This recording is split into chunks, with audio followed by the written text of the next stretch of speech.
നിങ്ങളുടെ ഇഷ്ട പരമ്പരകൾ എക്സ്ക്ലൂസീവായി സൺ നെക്സ്റ്റ് ആപ്പിലൂടെ തികച്ചും ഫ്രീ ആയി ഇപ്പോഴേ ആപ്പ് ഡൗൺലോഡ് ചെയ്യൂ. എയർപോർട്ടിൽ നിന്ന് വരുന്ന വഴിക്ക് വണ്ടി ഒന്ന് പണിമുടക്കി. അല്ല, ഡാഡിയുടെ ഫ്രണ്ട് എന്ന് പറയുമ്പോ ഫ്രണ്ട് എന്ന് പറയുന്നതിനേക്കാൾ നല്ലത് ബിസിനസ് പാർട്ട്നേഴ്സ് എന്ന് പറയുന്നതാ. റിയലി? ഡാഡിയായിട്ട് എന്താ ബിസിനസ്? ശേഖരൻ സാറിന്റെ ഹോസ്പിറ്റലിലേക്ക് എക്യുപ്മെന്റ്സ് സപ്ലൈ ചെയ്യുന്നത് എന്റെ കമ്പനിയാ.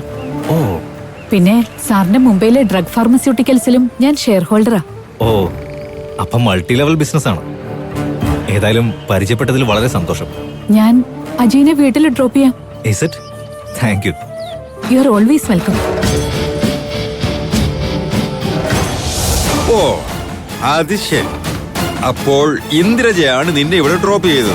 അവര് പറഞ്ഞത് നേരാണോ ഡാഡി? ശരിക്കും നിങ്ങള് ബിസിനസ് പാർട്ട്നേഴ്സ് ആണോ? Yes yes, she is A brilliant lady. നമുക്ക് കണ്ണടച്ച് വിശ്വസിക്കാവുന്ന ആളാണ്. അല്ല, ഇന്ദ്രജയാണ് നിനക്കത് ലിഫ്റ്റ് തന്നതെങ്കിലും നീ ഒരുപാട് ലേറ്റ് ആയിട്ടാണല്ലോ ഇവിടെ വന്നത്. അതിനിടയില് വേറൊരു സംഭവം ഉണ്ടായി ഡാഡി. അത് അതിലും രസമാ. എന്താ അത്? ഇവിടേക്ക് വരുന്ന വഴിക്ക് ഇന്ദ്രജ വർമ്മ പെട്ടെന്ന് റൂട്ടൊന്ന് മാറ്റി.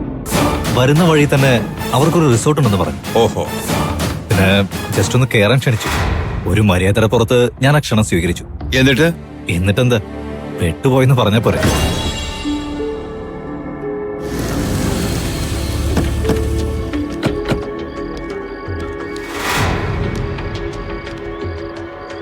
എന്താ എന്താ നമ്മളിവിടെ? പറയാം. അജയിന് പോകാൻ ധൃതിയില്ലല്ലോ. എന്തായാലും അജയിനെ കാണാൻ ഒരാൾ വരുന്നുണ്ട്. ആരാ? അതാ